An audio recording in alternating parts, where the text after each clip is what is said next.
American Craftsman Podcast is proud to partner with Montana Brand Tools. The West was built by people with strength and great pride in their workmanship. It was a necessity that early settlers of Montana have a strong will, a resilient character, and great determination to tame the rugged landscape while adapting to its dramatic climate. That spirit, made in the USA pride and craftsmanship, is alive today, both in how Montana Brand tools are manufactured and how they perform. Montana Brand power tool accessories are manufactured utilizing proprietary, state-of-the-art CNC machining equipment and the highest quality materials available. Montana Brand tools are guaranteed for life to be free of defects in material and workmanship because we build these tools with pride and determination. Montana Brand tools are manufactured by Rocky Mountain Twist, located in Ronan, Montana. Montana Brand's heritage comes from a long line of innovative power tool accessories. Use coupon code American Craftsman for 10% off your order at montanabrandtools.com. Well, after some extensive audio checks, here we are. Yeah. Episode 35 of the American Craftsman Podcast. Do we go to the cliche follow-up of that? Man, time's flying. Yeah. Time is flying, though. It's going to be episode 36 before we know it. Aside from our podcast episodes, it's hard to keep track of time lately, isn't it? Yeah. I mean, think about it. We've been in this pandemic lockdown for over a year. Mm-hmm. We were thinking, a couple of months. I remember. Yeah, maybe 6 months tops. So, talking to the band, Mm-hmm. and it's like, well, if we keep rehearsing, everything will be okay, right? Because if we don't rehearse, we might not see each other till May or even June, if you can believe that. 2022. Yeah, that was last year.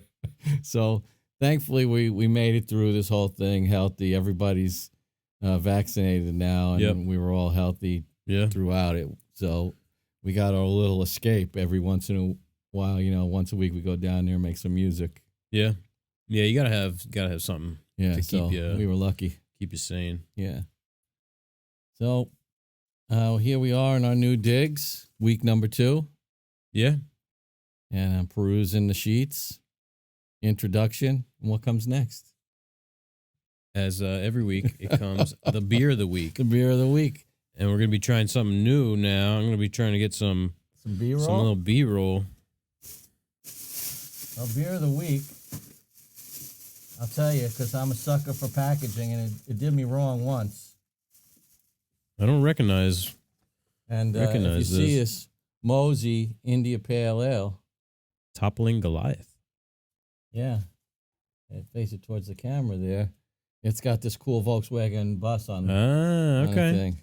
And Cans in a 4-pack of cans in a box. You don't see that often. brewed in beautiful Decorah, Iowa. Just like our Dubuque clamps. Yeah, Iowa. that's right. Iowa's featuring prominently lately. Yeah. It says, tucked into the bluffs of beautiful Decorah, Iowa, or maybe it's Decorah, Toppling Goliath was founded in 2009. So Toppling Goliath is the name of the brewery, and has been working ever since to create truly top-shelf beer.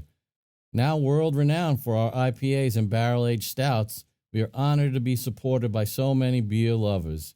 Cheers from the Toppling Goliath team. Interesting. Yeah. Live beer. Please refrigerate. So, this seems to be legit. Yeah. Interesting packaging. Yeah. And it's got an equally cool can. Yeah, it looks like almost like an Arizona iced tea. Yeah. Mosey. Yeah, it has that sort of Dick Tracy comic book look going to it. Yeah, I didn't even know when I picked it up that I thought Mosey was the name of the brewery. Is that a type of beer? No. Okay, so that's just the name of this. Mosey Down, a new path, enjoying an exciting IPA that combines the grapefruit, kiwi, and Sauvignon Blanc grape notes of the Nelson Sauvon hop. With hints of mango and pineapple from the Mosaic hops, these hops were meant for each other, and this beer is meant for you. I like the sound of that. I do like Nelson Sauvon. Mm-hmm. There's a beer by I forget. It might be the brewery. You're sounding a little highfalutin when you say that. Oh yeah, I am a little bit. We have been known to stick our nose in the air over a few things. Oh, yeah. Well, let's give it a try. Yeah. This is it's getting my hopes up now. I'm going to be a little more careful with the pour this week than I was last week.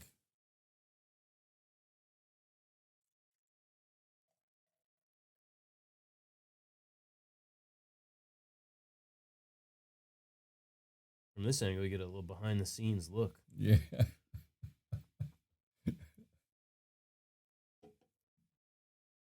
You almost get the whole pint in there. You go slowly. Smells good. Yeah. Yeah, it's definitely reminiscent of some beers we've had.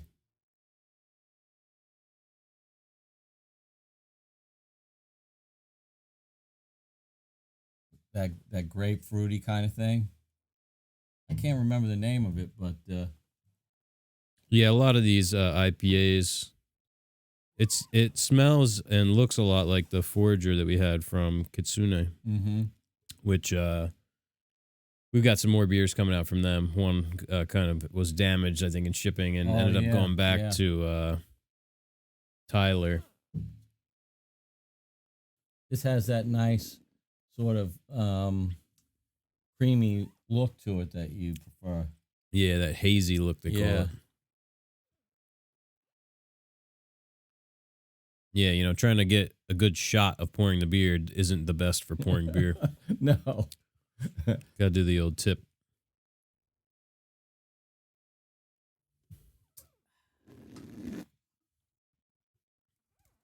Keep these out front. Everybody get a look at it if they can. Yeah, it's a nice, colorful can. Well, I'll have to pour this in afterwards, but yeah, that's a nice looking beer. There you go. Well, let's toast. Cheers. Cheers to us. Cheers to you out guys. there.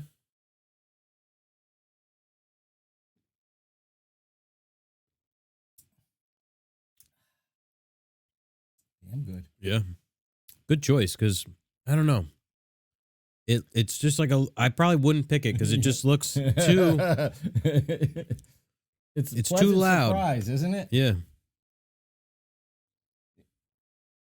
I mean, when we have a little place nearby called Portside, and they have quite an array of these types of beers. It's a very unassuming location. Yeah, you'd think it's like an old man kind of Schlitz, and they have. I think it is too, but yeah, they have some of that kind of packaged liquor thing going on. Yeah.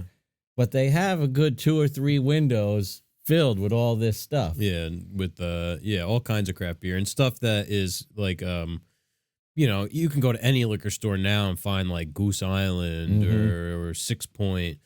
But they have a lot of smaller and more obscure sort of breweries and a lot of local stuff too. I asked the girl if she'd ever had it. She said no. She looked like she didn't even know it was in the case. Yeah.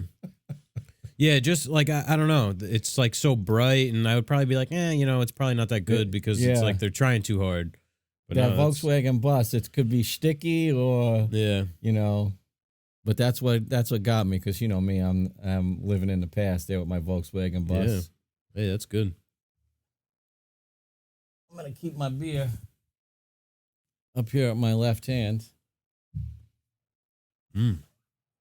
What's the ABV on this bad boy? What's that mean? How much alcohol? Alcohol by volume. I'm squeaking today. Oh, that's my tool of the week. Does it say? Usually does. Might be on the box. Decorah, Iowa. Yeah, pleasant surprise. Yeah. Well, anyway, the ABV doesn't matter. Yeah, you'll probably be finishing those off this weekend. Well, I got a new fridge coming, hopefully tomorrow. So the fridge that's upstairs now will become the basement fridge. Yeah. And, you know, those beers of the week, the 2 extras or 4 extra, they're going to start adding up. I'm going to have to throw a party. Yeah, yeah. We've talked about a little get-together with the people we know on Clubhouse and Instagram and that kind of thing. Mm-hmm. If we could gather up the local-ish Yeah. crowd, that would be cool. Yeah, I gotta figure maybe like June or July, maybe. Yeah. Once it's nice and warm, and try and find a spot that has, an outdoor space, but also covered. So if, we don't have to try and coordinate like a rain date. Yeah, that, because Then it's like, chances of getting everybody up for one day is... exactly. It's like, well, it could be this week or next week. And it's like, I'm not going if I don't know when the hell it's going to be. Yeah. But yeah, we'll That was all right. be thinking about that. This beer is nice, Yeah, it's good. pleasant surprise. Mm-hmm. So we'll move on. Yeah, you got a tool of the week. I do. I'm gonna put them out. I'm gonna put them up here on the desk on our coffee table. And those crimpers, those are by Wiss, the company that makes all of the sheet metal cutting nippers and everything that we're all familiar with, the lefties, the righties, and all that stuff. These are crimpers. And you could see they're well loved and well used. And what they do is they crimp the sheet metal piping that you would use for dust collection. Yeah, you can demo that up for everybody. And so you can insert one end inside the other. So let's say you have 2 4-inch or 2 6-inch diameter pieces of sheet metal piping. You can crimp one end with that tool, and it will then fit inside the other piece. So it's great for, putting 2 pieces of pipe together, or if you need to cut a piece that had a crimped end on it from the factory, you could create your own crimped end, and it's really indispensable if you do your own duct work. Yeah, I mean, who doesn't? It's one of those things that you have to have. Basically have to have it. Yeah. Otherwise, I mean, how do you butt 2 pieces together? You can try and like cut like little slices in it, Yes, but then it only goes in as far as you cut, and then it just ends up like leaky and half a roll of tape later kind of thing. Those were a revelation. Not being a sheet metal worker, I didn't really know about those things. Yep. But once you get them, and they're foolproof to use too. Yeah, there's no substitution. It's like you pull them out every time you're working on the ductwork because, like I said, it's like one of those indispensable tools. And I'm not sure how much they are new, but I'm guessing it's going to be less than $50, right? Yeah, I was going to say $25 or $30 probably. Yeah. And they're American made. Yeah, they are. Made in, guess where? Iowa. They are. Really? Yeah, they're made in Iowa. Oh, shit. This is the Iowa episode. I know. So, yeah, because remember we were talking about those Dubuque clamps. Yeah. Those might be featured next week. I don't want to give anything away. Yeah. Oh, man, I wish we had some 36s so we could glue up that door with them. Yeah. Might have to get some on second day air. Iowa, it's funny how things, like when we started, we saw that one Ram that was white with all the blackout trim. Yeah. And I said, oh, that's cool. And then how many more did we see that day? It was like 5 just in that drive. Yeah. And it's weird how things like that happen. yes. So there you have it, your Wiss. They call them hand crimpers, sheet metal hand crimpers.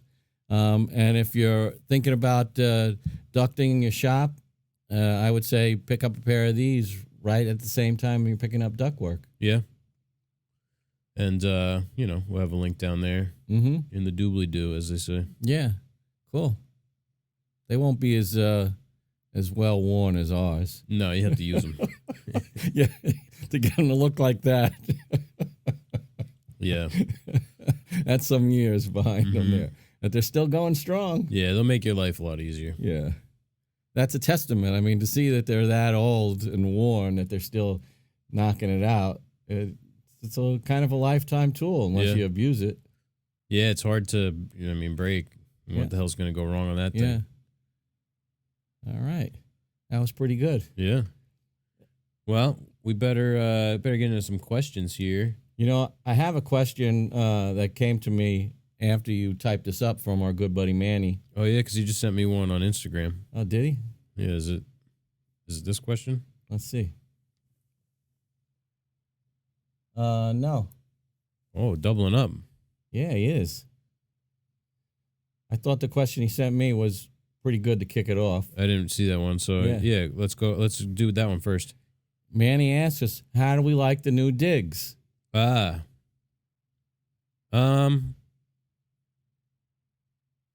I got distracted. Oh, God. That mojo's coming back. Yeah. My wife and son aren't home today. We moved the podcast to Tuesday, the filming. I think we're still going to release it Wednesday night. Yeah. Because as you heard and maybe saw, I'm going to try and edit in some B-roll and stuff now. So you get a close-up view of the tool of the week and the beer and stuff like that. So make it a little more interesting to watch. Yeah. Urge you to watch on YouTube. That'd be cool. And leave a comment what we could do better. Like and subscribe. Hit that notification bell. Yeah, because we're amateurs at the podcasting thing. Yeah. So anything we could do to make it better, make it easier to watch or listen to, let us know. Mm-hmm. How do we like the new digs? They're good. It's certainly more comfortable.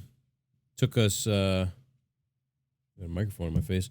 Took us definitely less time to get set up, even though we had to not having to break down is really a joy. Yeah, we had to move some stuff around today to just had stuff outside of here that we had to move in, but we got these fancy chairs. Yeah. Which unbelievably priced at the Big Lots. Yeah. Made in the USA? Yeah, I don't know about Probably that. Not. They might be. These are swivel, recline, and glide. Yeah, if we had more room, we would be reclined all the way, wouldn't we? Maybe. That's not really podcasting. I do like the glide position, feature. Yeah, I mean, there's definitely some growing pains just in terms of trying to get it all figured out, you know, because we did 33 episodes or whatever in the old, in the shop. So we had it down pat to like. Yeah. And there's something comforting about having that desk in front of you. Yeah. You feel a little bit exposed out like this. Yeah. Get a nice crotch shot. Yeah. Well, I mean, we're amateurs with the camera angles too. We don't know what we're doing. Yeah. Thanks, John, for telling us to lower the camera a little bit. Although I'm gonna have to adjust this microphone somehow. Oh, it changed the angle of attack. Or, I know you guys want to see my face. Yeah, that's it. That's the high point of this show. You have to tune in to I don't know, an earlier episode if you want to see it. So yeah, going good so far. We'll see. Hopefully we don't have any sound issues this week. Yeah, we did run into some weirdness. Yeah, and I appreciate everybody who reaches out and they say, "Oh, did you know that around like 107?" I don't, because I don't listen to the podcast. No. I don't have time to sit down and listen to the whole thing. I sometimes as I'm editing it,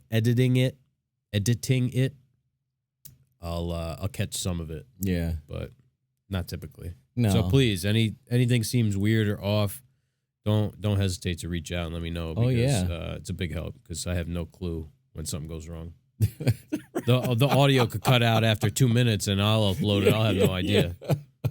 There'll just be no sound. Blank screen. Yeah. Yeah. I mean, we try to keep tabs on what's going on the computer because once or twice it's let us know that something funky happened. Yeah, like if I see those audio levels like way up in the red consistently, I'll know that something's wrong. But one time the power went off. Oh, God. Yeah. That episode. Remember we did it like 3 times?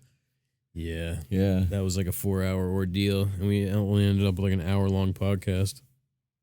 Yeah, so thanks for asking, Manny. We like it. We're getting used to it. Yeah. It's like moving into a new apartment or something. Mm-hmm. We still look in the old cupboard, for things, and it's not there. It's in a new cupboard. Yeah. All right. Well, let's move on to the sheet. I got another Manny question. You got another Manny question. What is your biggest gripe in regards to today's quote-unquote custom woodworking standards? Oh, God. I mean, Hope you guys got some time. When these topics come up, I try not to get on my high horse, so to speak. I didn't know we ever got off our high horse. Thought we were still on it. Yeah. For a couple of regular working guys, we sure can get uppity. Yeah. It always makes me think of the arguments I have screaming arguments with my wife when this would come up. Because now I started this little business on my own, Barone Woodwork, back before I met Jeff. So I had a little business going previously, and there were some good years and there were some lean years where, you're just kind of getting by. And better not mess with this mic. My wife had this friend whose son sold kitchen cabinets. And it was, it's like what do you call those things? They're made in a factory. He goes to somebody's house. A dealer. Yeah. He's a dealer, and they put, okay, we're going to put a 24 here and a 36-inch base there, and we'll put 4 18-inch uppers up here, and tell us what kind of door style and color you want. Mm-hmm. Custom. Yeah. And so my wife was so-and-so's son, he makes custom kitchen cabinets, and he's driving a Mercedes-Benz. Blah, blah, blah. We could just get that CNC working and we'd all be driving Mercedes. I would lose my mind. I would lose my mind over it. Yeah. Yeah, I have to agree. That whole custom kitchen thing where if you're building 24-inch cabinets, 18-inch it's not custom. No. Custom is... The wall is 117 and 5/16, and the cabinets are broken up to fit in that proportionally, functionally. That doesn't mean that you do a 36-inch sink base and then a 24-inch and then a 15-inch garbage pullout and then a filler and then a 12 and then a filler. Yeah, right. Everything is broken up so that it's all cabinets. The last style on the last cabinet is going to want to end up same as the one next to it. Yep. So the filler is 1.5 inches if the style is 1.5 inches. Not filler, but the style ends up, the filler style, whatever you want to call it, ends up the same as all the other ones. Right. That's custom. Yeah. There's, you have to put some thought into it and not just make up the difference. That's the thing. It's just like, okay, we'll fill in what we can, and then the leftover is a filler. Like when you go buy a car, do you call that you bought a truck? Would you call it a custom truck? No.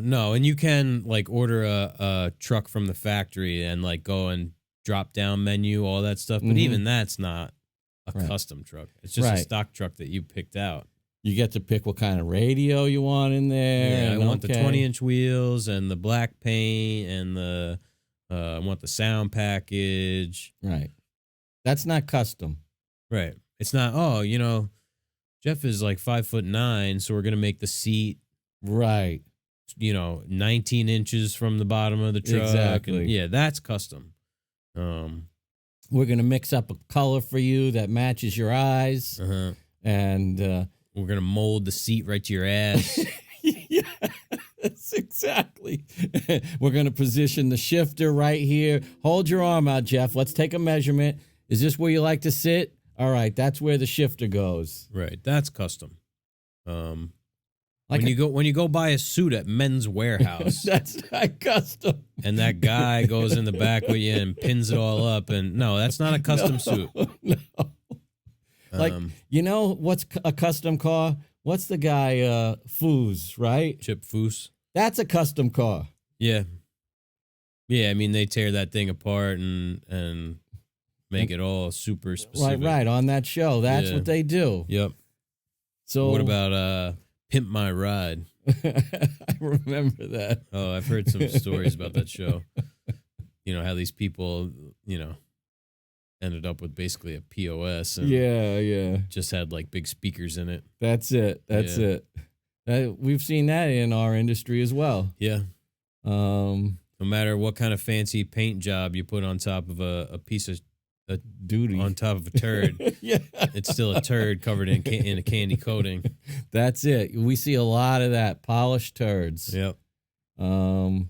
So as you can kind of get, where we get our dander up, we get a little bit annoyed at people masquerading as custom shops, because that's what we are, and we don't want, we want to differentiate ourselves from that sort of stuff. Yeah, because there's only so much vernacular to use. So what the hell are we supposed to call ourselves? They keep stealing all the words too, right? Bespoke. Yeah. Artisan. Right. Handcrafted. Right. They're not leaving anything left for the people that actually do it. No, I'm going to start making up words. Like Farfignugan. Hibbity bibbity. We know a guy named Hibbity Bibbity. Yeah. He invented the charcuterie board. We cross grain. Yeah, the cross grain charcuterie board. Oh Lord, that's a story for another time. Is that a Patreon? We could talk about that today. Because we'd have. I mean, I don't know. We wouldn't even have to name names, and there are some people that would know who we're talking about. Yeah, we should probably. We won't name names because we have to keep some anonymity to people who are in the know. Let's get into these questions. This one's from Andrew AC Brasso Designs on Instagram down in Louisiana. Since you store your lumber in an unconditioned space, how long do you let it acclimate prior to milling? That's a good question. It shows somebody at least is knowledgeable. Yeah.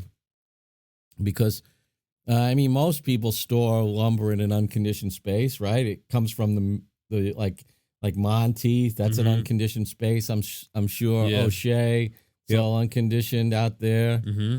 Yeah, even like your, all your dimensional lumber, your framing material, but like trim and stuff. Most places it's in a glorified shed. Yeah. We have an unglorified shed. Yeah, it's just a shed. It's barely that. Yeah, that's a shed. Yeah. It really depends. Like, we have a bunch of sapele that's been in the shop for, I don't know, over 6 months, maybe. Yeah, more. we have a couple of those big, heavy-duty cast. They're like not cast iron, cast steel. Yeah, they're,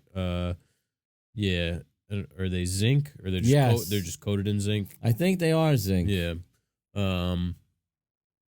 Those shelf standards, those lumber. Yeah, they're pretty racks. heavy duty. Yeah. So we have, 200 board feet of sapele in the shop that we, pull from when we need it. But I like to bring stuff in like at least a week before we join it. And then I like to joint one day and then maybe skip plane 2, because it's nice to sort of equalize that exposure to new wood, and then stack it up for a day and see what happens. If it moves, if it does, you can join it again. And then, the boards that move are the ones that are most prone to moving. You know what I mean? Yeah. Like, if it moves, it means that it has the criteria for movement. More, some boards move more than others. So, that may be a problem board, and you may have to take that one a little bit slower. But if it remains flat after that initial joining and planing, odds are it's going to expand and contract pretty consistently. Yeah, it's pretty good to go after that. Yeah, the quickest we usually ever go is like over a long weekend. Yeah. Yeah, like bring stuff in on a Friday and then start to process it on a Monday. Well, we process pretty slowly. We're pretty thorough and careful. We have how many little stickers? You made them. What are they? 1/2 inch by 1/2 inch? Yeah, 1/2 inch by 1/2 inch by maybe 14? Yeah. We have a box full of these square rods, hardwood. Yeah, they're like mostly maple and oak. That Jeff cut all up and Spray painted the ends so that it doesn't look like a piece of scrap. Right. And they're all even, so whichever way, it rolls out, and we sticker all the wood that we surface in the shop. So that's just part of our methodology. It's something we're used to doing. It's it's not any extra time really. No. And it could be the difference between having a good result and having a not so good result. So why not do it? I mean, I always like to check back on stuff, years and years if you have the opportunity. But just on a short-term scale, we have that armoire waiting for those hinges, and those doors are still flat as could be. Yeah, and they're big. Yeah, like 45 inches tall. Yeah, which isn't typical for us to build something that big without a mid-rail. Right, but that design expressly called for that. Yeah. So I would say that it paid off. Our what would you call that, sort of slow and steady? Yeah, that proactivity or forethought to bring we brought that cherry in. That might have only been a long weekend that we brought that in. Yeah. That was some nice wood, though, too. Yeah. So, well, there you go. He's down in Louisiana. If we think we have humidity. Yeah. So I'm guessing that he has to deal with that down there. Mm-hmm. Yeah, there's some good charts out there about regional, where your region and species and how much they move, in relation to what the relative humidity of the wood is. All right, you want me to read this next one from CT Vader? Yeah, sure. 1977 on Instagram. Where do you buy your used machines? He wants to know. So we're not huge purchasers of used machinery. Yeah. I'm always keeping an eye out. We dabble. Yeah. For me, Facebook Marketplace and eBay, Craigslist, those are sort of the three that IRS auctions. We haven't bought anything from there, but yeah, we might have if there have been more nearby. Yeah, there's a whole logistical thing with buying from an auction of having to go pick it up and all that. So it's difficult for machinery. And that's mostly what they're selling on those things. They're large, they're large items. Mm-hmm. You can get like, a Rubbermaid container full of extension cords or something, but we're not really looking for that. And we don't have 3-phase power at the shop. Right. And a lot of that stuff are big factories being liquidated. Mm-hmm. So there are huge deals on some equipment that we could probably use, but it would take rewiring it or getting $1,000 like rotary phase converter. Yeah, changing the motor on the machine out. Yeah. I mean, we're not turning over machinery, so it's like we have all these machines, and so we're typically not looking for or purchasing machines. Yeah, or it's really if we're growing, if we're expanding into that area, and then we kind of prefer to pay the extra money for a new machine that's going to be reliable. It's going to have a warranty. Yeah, because look at the problem we had with the Oliver. Yeah. It came brand new. We paid good money for it. And lo and behold, we learned it's one of the machines that the company tells us flat out it didn't go through quality control. They had 10 machines that, for whatever the snafu was, it doesn't go through quality control. Yep. And ours was really a malfunctioning unit. It really couldn't be used. Yeah, I'd be interested to know what if they can fix it when they get it back, and what was the deal. Yeah, I mean, the head movement was really troubling. Yeah. Because, deflecting 32nd of an inch is quite a lot on a planer. Yeah. I mean, there shouldn't be any deflection, let alone one side. Yeah, it was a 32nd heavy. Yeah. So, wait. What was it? 3 120 or 3 128. So that's 2. That's 1/64th. Yeah, so a 32nd light. Yeah, we our math is once you get into those high numbers, we're good. We're real strong. Good to up a to 16th. 64th, yeah. Then we slow down at a 32nd. Yeah. Then 64, we got to start thinking a little bit more. Yeah, you get into odd numbers in these fractions, and yeah, I'd say the biggest place I look is Facebook Marketplace, just because it's easy. I'm always looking for pocket hole machines, Castle or Porter Cable, and I check pretty often for shaper cutters. I always look up Lee Nielsen, but there's never anything for sale. If there is, it's like full price. I see people selling used stuff. It's like literally the same price as new. Craigslist turned into this Craigslist is ridiculous thing. Yeah. Speaking of which, the Craigslist guy, he stopped texting me. We won't get into that. Why not? Inquiring minds want to know. Maybe we'll talk about it. So yeah, I just try and stay as local as you can, and hit these local pages and marketplace on Facebook. Yeah, Facebook seems to have taken that sort of Craigslist-y kind of place. Yeah. Yep. Craigslist turned into sort of like this professional junk man's clearinghouse thing.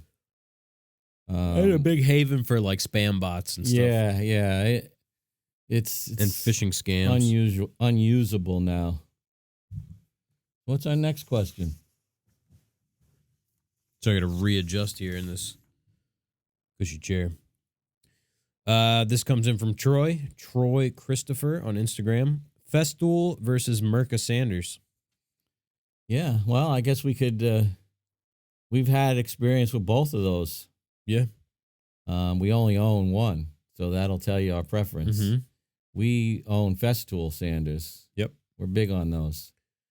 Yeah, I'm not. I have nothing against the Mirka Sanders in terms of how they sand. I don't like a paddle actuated sander. Mm-hmm. Yeah, well, and they also, I mean, you could use any paper you want on any sander. Yeah. Where we had it all that time on the Mirka Sanders, they had the Mirka sandpaper. The Abernet. Yeah, and we weren't fans of that. Yeah, I mean, we use Mirka sandpaper. Yeah. Just not the Abernet. Oh, yeah. That's what I should clarify. Yeah, the Abernet is that, mesh sort of paper. Really, the results weren't. Everybody talks about it doesn't get loaded up, but I never found it to get any less loaded than any other paper I've ever used, unless you're using some cheap BS. If you're using good paper, it's good paper. I'll tell you this, when I spent all that time in the shop that had Mirka sanders, I had 2 Festool sanders that I brought from home underneath my bench. I had one too. Because I couldn't get the results. I could, and everything there was painted. So you really, those swirl marks and everything stood out if you didn't, give it a good sanding job. I never found that I got squirrel marks or anything with the Mirka. It was just that, we used the Abernet paper and the, it wears off the hook and loop, even with that interface pad. Forget about it. Then the interface pad makes it too soft, and then you turn it on, the paper flies across the shop, it comes flinging off of the thing. I think you're right with that interface pad. I forgot all about it. Yeah. That was the thing that used to make it all mushy. Yeah. So you couldn't really get a... Like, you want a very hard, not rock hard, but you want a hard pad on your sander so that it's flat. And I don't like that. I don't want to have to push down with a sander. I want the weight of the sander to do the work. Yeah. Unless I'm taking heavy things off. And then, even then, I don't want a paddle actuated sander. I want to be able to turn it on and hold it any way I want. If I want to hold it from the side, if I want to hold it sideways or upside down or whatever. That's what I was going to say. You can't really, especially if you're like sanding all day, you want to change hand positions. Yep. Yeah, change. Even just changing hands. I gotta have to like sneak my fingers underneath to like hold the thing down. So the vacuum doesn't go off. Yeah. I don't know why that's a weird game that we all play, but you don't want the vacuum going off. Yeah, if you can like turn the sander off and change the paper before the vacuum turns back on. What is that? I don't know. Are we just completely obsessive? Well, yeah, but Like to hear from somebody who allows that the vacuum to go off and it doesn't bother them when it comes right back on afterwards. Yeah, we don't want to we don't burn the motor out. So yeah, maybe we're not as objective as. I mean, I think we're pretty objective on this. I mean, we spent plenty of time with those other sanders. Yeah, did a lot of sanding. We had this, do quite a bit of sanding over there. Remember the Santos? Everybody in the pool? Sand the pre-fin. Yeah. I spent 6 days sanding that stuff by myself. Everybody in the pool. Yeah. Can't believe you botched that job. I know. I broke the company. Oh. If only they knew. You think that's why I got let go? May have had a part in it. Oh, what's that term? Blessing in disguise? Yeah. There you go. I like this this next one. Go ahead and read it. From Daniel Zanevsky Furniture on Instagram. Sounds Polish.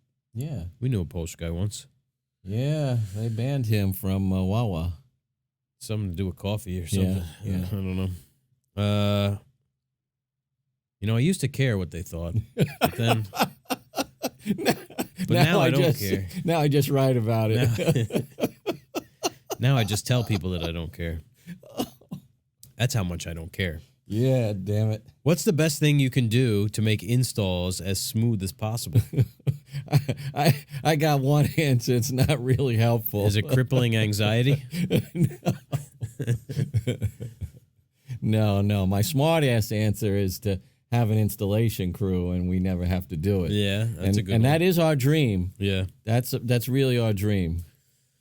Yeah, I think the only good answer I have is like make a list. Yeah. Of what you need to bring, of what tools you need, of like, I even go as far as to like in my head to be like, all right, we're gonna bring this stuff in, and then we're gonna like, put in the base and then this and that, and then start to go through the process in your head and think about, oh shit, we got to move that light switch. We're not moving light switches. You know what I mean? You're going to think in your head about all these things that may pop up and say, oh shit, we better grab the right angle drill. Or, so that's what I do. I mean, it doesn't always work out. No. I would say, I mean, the lists are great. I was a off-premise caterer. Mm-hmm. So we might have a dinner for 1,000 guests, and that's the way we went through it. When you're doing something like that, you have to bring your kitchen with you. So you have to pack everything up from the warehouse, every spoon, every platter, and all your cooking implements. Yep. And that's what I would do. I go down the menu. Okay, what am I going to need to prepare this item? How many people do I have working for me? I'm going to need 7 cutting boards for this, and then blah, blah, blah, blah. So lists are awesome. I'll add something different to that and say preparation. Yeah. There's skill involved in measuring, there's experience required in foreseeing what's going to come. I know we talked about it before, but we'll bring it up again because it's just a testament to our methodology that we did that big kitchen for Mendelsohn. Mm-hmm. I mean, not just a kitchen, it was 3 adjoining rooms plus. Yep. Yeah, 1, 2, 3, 4, 5 walls and 2 standalone kind of things. Yeah, I mean the doors were like 72, 75 doors. That's how many cabinets were involved.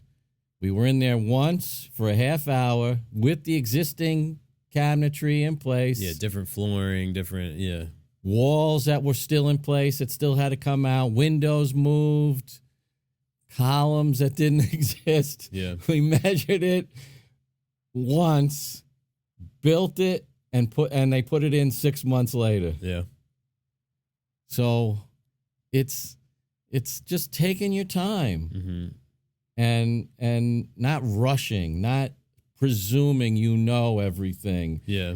You know, one thing I remember from working for people and with people where there were failed experiences was don't be the guy that knows everything. Don't be the guy that's smartest in the room. Yeah. If you're the smartest guy in the room, you're supposed to find a new room. And because that's the kind of stuff that leads to mistakes and overlooking things, right? What do you think, Jeff? Yeah. Don't underthink the job. Always think about like, oh, I don't need the measurement from the window to the wall. No, just get everything because you're like, even with talking with Tommy, the glass guy, I didn't say it to him. I meant to text it to him, but I've been going back and forth with him about details that may not be that important, but I'm like, I always want to give you more information than not enough. That's right. Like even if this doesn't end up being relevant, I'm glad that you have the information than not have it. Right. So it's sort of the same thing when it comes to a job, where the more information you have, if you don't need it, fine. But if you end up needing it, you're going to be glad that you have it. Yeah, and sometimes it just helps give somebody the picture because all this stuff is just in our heads to some extent. Yeah. I mean, we make drawings and all that, but he's making glass for a door that doesn't exist. Mm-hmm. So what can we do to make him feel comfortable and confident? Yeah, so I'm not all of a sudden just dumping a dimension on you. Right. You know what the door is going to look like, what the detail is. Excuse me. All those things. Right. Well, is there anything else? I mean, so we have preparation, take your time with measurements. Yep. Do as much of the shop work as you can. Yeah, that's a biggie for me. I don't like doing site work. Like, I don't even want to put handles on. I mean, I can never understand that. Mm-hmm. In the shop, I have my bench. I'm comfortable. Everything's flat and level. And why do I want to like crawl around on my hands and knees on a job site where you're making a mess in somebody's home?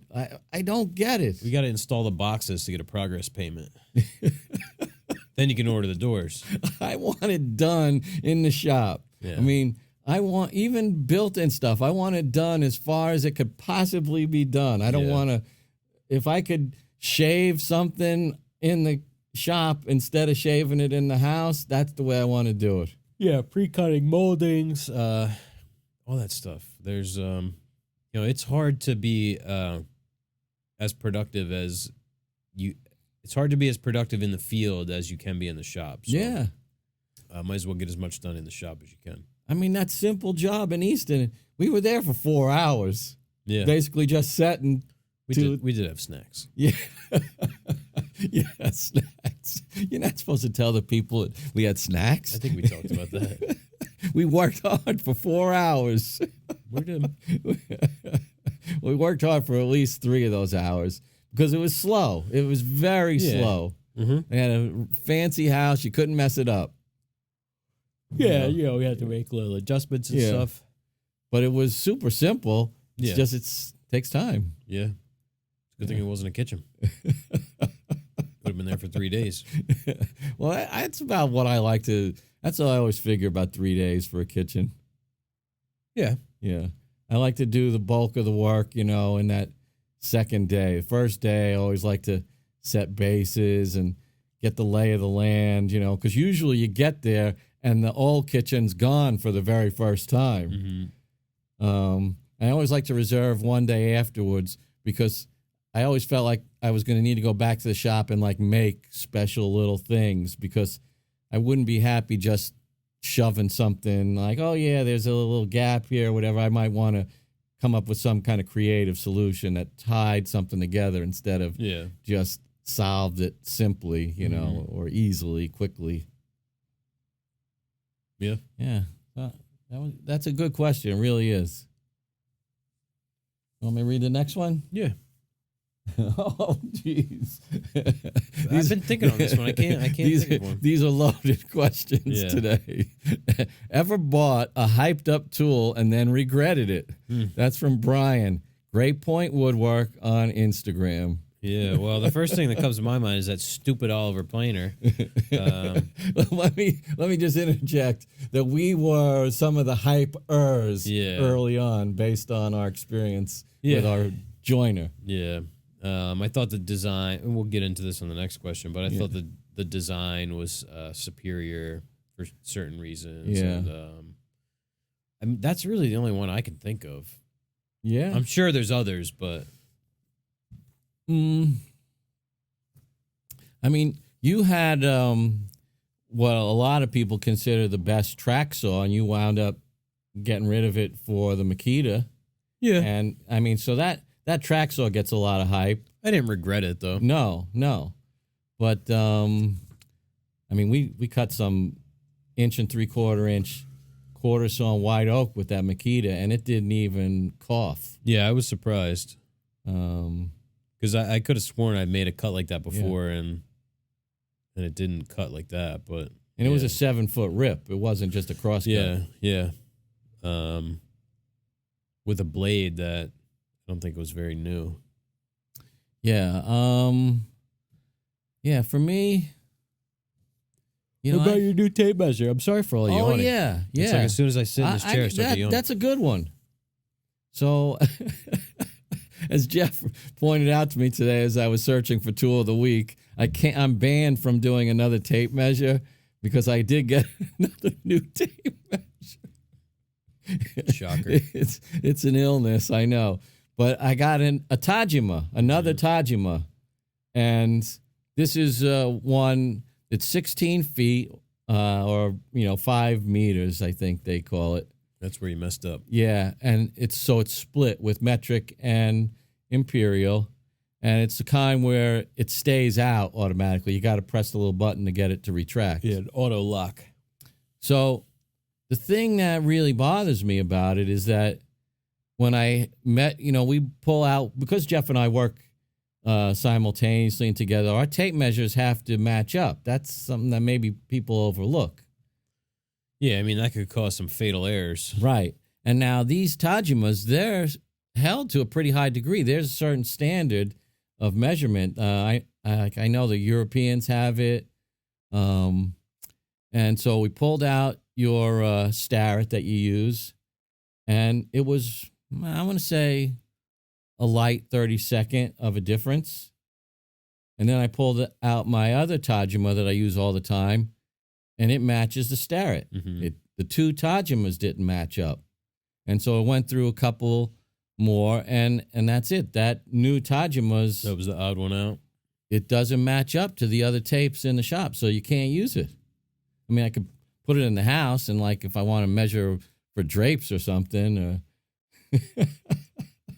It doesn't happen often. No, that doesn't happen ever. That's another thing going back to like the install thing. Make sure you're using a good tape when you go to measure your. Don't use I got the Harbor Freight tape in the truck for. Yeah. No, use the same tape that you're using in the shop. Right. Because you don't want to measure 115 in the field, and then you come back to the shop and 115 on that tape is really 114 and 15 or 113 and 15 16ths. And I mean, as we joke about it, but we do have multiple tapes, and we do check that we know that if we grab a tape, it's going to give us the same measurement as the others. Otherwise, it's banned from the shop. Yep. So Tajima does get hype as far as their accuracy, and deservedly so. They have a good reputation. Yeah. So this was pretty shocking. Yeah, I think the combo metric imperial is that was the death knell. Yeah, it's a lot to keep straight, Yeah. I might write him an email. I might write him an email with a little picture on it to show that it doesn't match up to the other tapes. You get it on Amazon?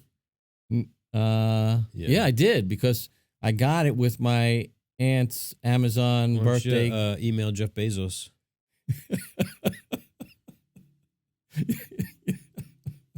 Just saying. Just saying. Just saying. Yeah. He's got time for me, I know. Yeah.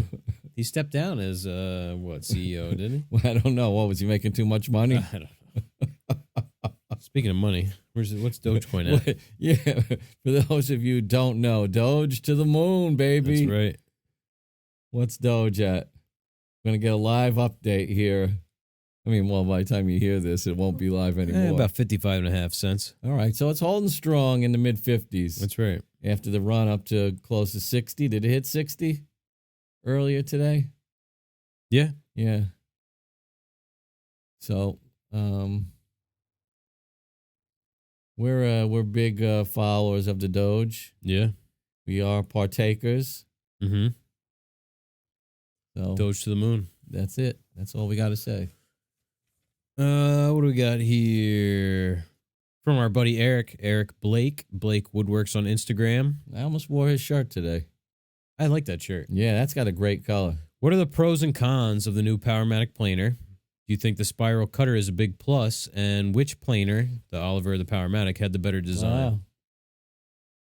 All right. Well, I'm going to take the first part of that. And I'll let you take the design. You wanted to talk about that, right? Okay. Everybody knows the cutter head thing. We feel that the spiral cutter head is total no-brainer. Worth the extra money. If it's, you're buying new, it's usually like an upcharge of about $1,000, right?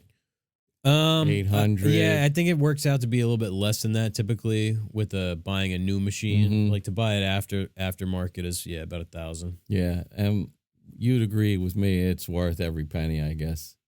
Oh yeah. Yeah, it's quieter. The quality of cut is so much better. Mm-hmm. It's probably faster as far as the turnaround with the straight knives. I remember, you have to take them out, put the new ones in, set them, Mm-hmm. and there's some tricks to setting them so that you get the same depth of cut all the way across. Yeah, you don't want to get those skewed. Yeah, they have those little, I don't remember what they're called, but there are those little special nuts down at the bottom that you have to adjust. Yeah, even with a hand power planer, it can be tough to. Yeah. And every time you get your knife sharpened, the blades get small and you got to adjust all of those 4 nuts that are down at the bottom of the groove that the blade sits in. Yeah. So it's time consuming because you can't keep them in the same spot. Once you put those new blades in, they're going to be slightly different from the ones you take out as far as the width of the blade and where the cutting blade part engages the wood. So that's what I'm going to say. Spiral, big ups. That's the biggest pro, you're saying? Oh, yeah. I mean, well, I wouldn't say, I don't know if it's the biggest pro or the only pro, but that's the part I'll attack first. What about cons? Are there any cons? To spiral? No, to the Powermatic. Not that I could see. Right now, we took it out of the crate and cleaned it, more or less, put the tables on, and it's running the way we wish the Oliver was going to run. Allie's grandfather. He got the number of the tree guy. Yeah, yep. God bless him. Like we did the door, some heavy pieces of oak, long, heavy pieces. Yeah, 8/4, 7 inches wide, 8 inches wide. Mm-hmm. Almost the one 8 feet long, and it pulled it through even on those very first passes where it was only gripping a little bit. And taking the ones that didn't even get cut were right. Yeah, which we couldn't even get the Oliver to do that. No. So we're really pleased with it. Yeah, we wish we would have had a 20-inch available. It probably isn't going to come up often. No. Just that's what we had. That's what we wanted to replace it with. Yeah, no sense in downgrading, downsizing. Yeah, we got the 15. I'm a fan now. I really am. Yeah. Let's see, pros and cons. Yeah, pros. It works. Cons, I'd say the fact that it's a 6. Is it a 15 or a 16? I think they call it 15. 15. Excuse me, it's a 15 and not a 20. I'd say that's really the only con. And it's 3 horsepower, not 5. Yeah. Although for us, it's not really a con because we don't take really heavy passes anyway, and we're typically not planing. The max we're going to plane is 10 inches, 9 3/4. So the 5 versus 3 really just sort of more of a statistic versus a real world. Yeah, we haven't. issue. The machine doesn't bog. No, not at all. One thing I'll notice is those little caps on the top of the post that hold the rollers. Yeah, they metal. They're metal. On the Oliver, they were really Plastic. not cheap plastic, like a thin kind of plastic. Yeah. That was one thing we noticed right off. That it's like, that's a little disappointing. Yeah, we saw that in some other machines. These like very basic things that were like, why'd you do that? They're saving pennies. Yeah. On a machine that, is not that competitively priced. It's not like they're not giving it away. Not like it was like $1,000 cheaper than, so it's like, well, then I could see. Right. Like you cut costs here, okay, that's fine. But no, if it's gonna be the same price, well then it should be the same quality. Yeah, there are a couple little things on the Powermatic that they didn't shave the corners off of that they did on the Oliver. Yep. I definitely think the spiral cutter head is a big plus. I mean, it is. There's no arguing that. And the design, I thought that the cutter head assembly being the portion that moves up and down on the Oliver was going to be a superior design because we could have in-feed and out-feed that were set at a specific height. I did too. And it turns out that it's just not a very good design. No. There's a reason why the bed moves on all these planers. It sounded like a great idea for production. Like we're running a lot of boards through at the same time. We could set up an in-feed and an out-feed. Mm-hmm. And we thought, wow, it's got to be better because that's how like a high production shop would set up. Yeah. We were wrong. Yeah, granted the machine that we had was a dud and maybe they don't all function this way. I think it's just trying to fix something that's really not broken. Yeah. I mean, there was that head deflection that just wouldn't occur. There's no lock on that side. Right. Whereas with the 4-post, it's locked in 4 spots on an Acme thread. Yeah. It can't really go anywhere. It's going to push the table down when you feed a piece in. The cutter head is fixed. The tables move up and down. When you put a piece in, it's going to push the table down, if anything. And it's locked in 4 spots. Mm-hmm. Well, with the Oliver, the bed is fixed. You push it through. The head is going to push up. Well, if it's not fixed on 2 posts, well, it's going to move up. Yeah. The one thing that I'll give you is that even if you don't lock those locking nuts, the Oliver, it doesn't move. Like there's no deflection if we ran the boards through there without locking. The Powermatic. Yeah, the Powermatic. If the machine doesn't deflect. Yeah, the Oliver doesn't even have locking. No. So it may have been like a gas piston or something. It may have been just a broken machine. Yeah. But how does that get? Yeah. Well, obviously they didn't, they even told us, but it didn't pass through quality control. Above and beyond they went for us.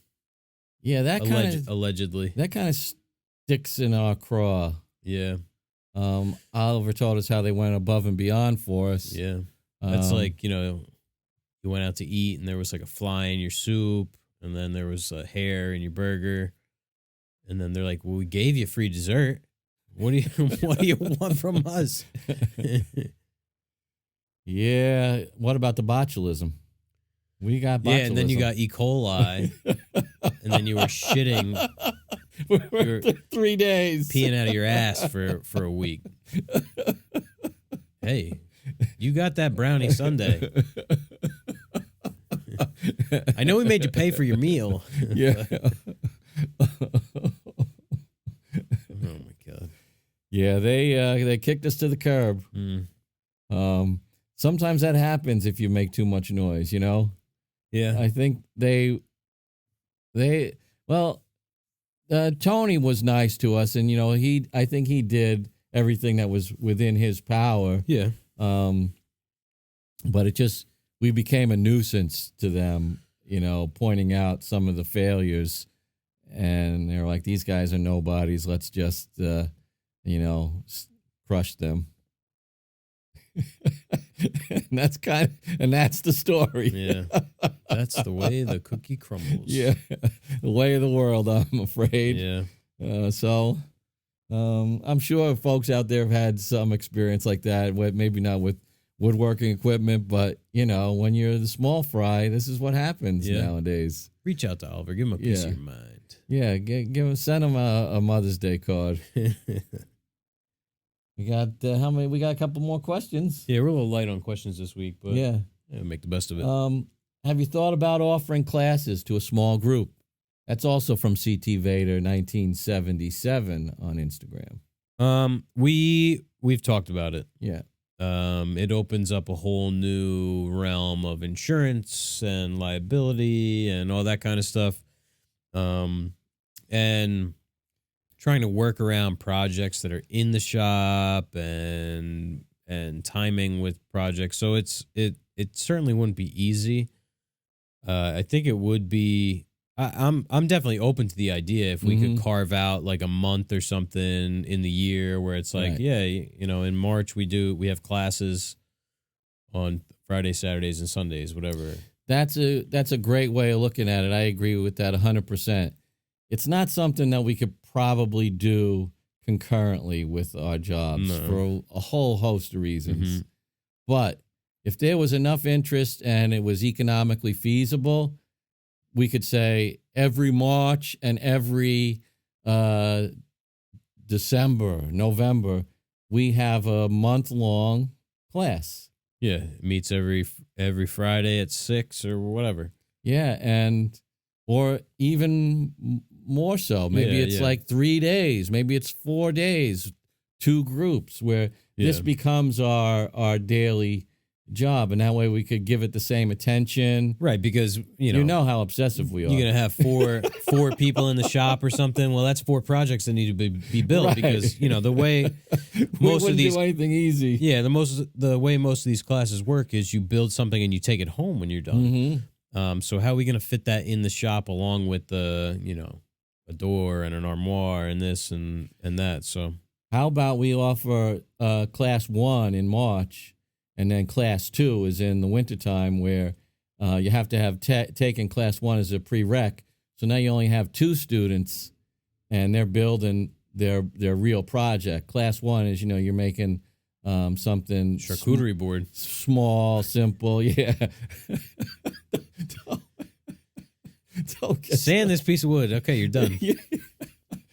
You want a handle? Here's the jigsaw. A hole. You're gonna have to drill that at home. Drill press is class 2. You got to test into that one, right? And then in class 2, the advanced class, then they make a piece of furniture. Yeah. Sorry, I was interrupting you before, but I wanted to say, us, we're nuts. So there's no way we could do anything half-ass. We'd be up all night. We'd be making a curriculum. So there's no way we could do this unless we, had the real time to commit to it. Yeah. And we could get paid to do it like we were working our regular job. Yeah, because then otherwise it's, as fulfilling as it may be, we still got to make ends meet at the end of the day. We got to keep the electric on. Not like we're making enough regularly to just say, we're just, we're not in the charity business. No. We're good guys, but that's where, we give charity to the church or the homeless people or the people who are hungry, whatever. But that's where charity belongs. Right. So certainly thought about it, but haven't found a legitimate plan of action. No, we did get offered an illegitimate set of circumstances. Yeah. We don't even know that kitchen that was that we turned down in Hamptons. It was kind of a scammer. And I don't know what their deal was. Well, they were posing as something. So husband and wife team. Definitely posers. Very high end. All right. Very high end. This is our last question of the day. It's from our buddy Lou Alvarez Woodworking. Mm-hmm. Lou asks, how do you personally control dust in a smaller space? Is it a struggle for you?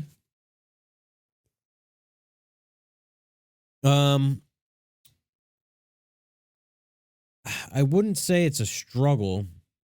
It can be depending on the tool. Mm-hmm. But for the most part, everything that we have, has dust collection. Yeah. We have small tools like routers and stuff that have dust collection, and that's really the biggest offender. Oh, the router. Is the router. Because everything else, there's not a lot of like stuff going on at the bench that creates dust. No. Sanding, vacuum, jigsaw doesn't really come out. No. And router. I mean, those are really the main hand tools that aren't directly hooked up to dust collection. So, the routers, we have, what is it? The Festool. Your favorite. And the Makita. And does the DeWalt have the dust DeWalt collection? has dust collection and has like one of those where the hose goes down into the thing. Through the... Yeah. It's that's debatable if it how much it collects, but the Festool and the Makita the dust collection is really good. Yeah. So that's top of the list. The track saw even has good dust collection. Yeah. What do they say? An ounce of prevention is worth a pound of cure. Yep. So if you can hook up your tool to dust collection, well then there goes most of the problem. We have those two wall. One on the ceiling, one on the wall, dust collectors, but those are kind of just for fine dust. Yeah, yeah. I'll say this. In the prevention department, like when we do drawer boxes, it has to be pretty nasty outside before I'll start doing all those drawer boxes outside. Inside? No, I mean, remember, like, I'll set up outside unless it's really not nice out. Yeah, yep. And because... it just makes too much of a mess. And you get outside, you get a little fresh air. And I remember all those shavings when we did those 20 boxes. Yeah. And it's nice because like I don't even like making that kind of whiny noise inside the shop for a whole day. Reverberates and it ruins everybody's thing, you know? You got so I don't mind. I have a little vice stands thing that I can set up out there, and even we could fix that. Yeah, we'll just start making them out of 5/8 plywood, and we'll just pocket hole them together. Yeah. What? Zero biscuits. Double zero biscuits. Double zero biscuits. Yeah, that's one solution. You're probably not going to sleep that night. I'll think about it. I'm going to guess you're not going to sleep the night we decide to go to that transition. Or ever again. Yeah. You'll throw up in your mouth. Yeah, I'm feeling queasy just talking about it. So we try to prevent it as much as possible. Yeah. All the machines have pretty solid dust control on them. Oh, yeah. Especially since we took the muffler off the Gorilla. Yeah. And the hand tools... We try to mitigate it in some form or fashion. Mm-hmm. Whether that's with a vacuum or just taking it outside. Jeez Louise. That doesn't mean Doge hit 70, did it? No. So, and another thing dust is dust, but we don't use any MDF and we don't use any, of the more toxic sheet goods. Mm-hmm. So it's a little bit less of a problem if we do raise some dust, but it's still something you really need to be mindful of. Yeah. Because we're not just doing this on the weekend. It's long-term exposure that we have to be mindful of. And everybody's got a mask nowadays. Yeah, I mean, I can feel it the next day when You get a little sore throat. Yeah, and get a little bit of runny nose, and you just feel not as good as you would if you weren't breathing in dust. Right, you know it if you blow your nose and you see like some colored sawdust in there. Mm-hmm. That's a bad sign. Oh yeah. All right, so I see we finished our beer. We finished our questions. Yeah. So what are your thoughts on the beer of the week? That was good. That was a pleasant surprise because it was very unassuming. Yeah, I would say that this can here, Goliath Brewing, it kind of lent itself to a bit of a cartoony sort of thing. Yeah, but this was a real deal beer. Mm-hmm. I'd have this again gladly. And what's different about this beer than for some is I can actually taste more of like what they're talking about. Yeah. On some of the beers, they have it on the label. You don't quite get it. Yeah. In the taste. This one really has it. Mm-hmm. I felt. I mean, I don't know about the kiwi, but definitely the grapefruit. And, that sort of white wine, dry white wine kind of thing. Very, very nice. So 2 thumbs up. And now the name makes sense. Mosey, like Mosey on down. Yep. Yeah, India it was good. Pale Ale. Goliath Brewing Company. Check it out. You might be able to get this because if we're getting it in New Jersey and it's made in Iowa, our listeners out there might be able to get this down at their local place. If not, ask for it. Yeah, that would be very cool. Check them out online. Tell them we sent you because every small business loves to hear something like that. Yeah. If you said, I heard some guys talking about you and they really liked your beer, where can I get it? Woodworkers? What the hell are you talking about? Talking about beer? They'd love it. They go, hey man, somebody from Texas wants to know where they can get our beer. That's like if we heard brewers talking about our furniture. We'd be happy about it. All right. We thank all you gold tier patrons: Jerry Greene and David Murphy, Manny Sirianni, Dustin Fayer, Adam Podhast, David Shoemaker, and Colin Lai. Thank you. Yeah. Sincere thanks. Mm-hmm. If you want to join the Patreon, be a link in the description. We do the after show every week, where we'll probably spill the beans on some stuff that we don't usually talk about in the regular show. Maybe not. Might not be as juicy as we make it out to seem, but sometimes it is. Yeah. But yeah, we'll go a little bit off topic. Not always so woodworking focused. And the Patreon show's always fun. Yeah, we never quite know what we're going to say. No. Sometimes we do and then we forget. All right. Everybody be good to yourselves and to others out there. Spay and neuter your dogs and cats. Yeah. See you next week. Ciao.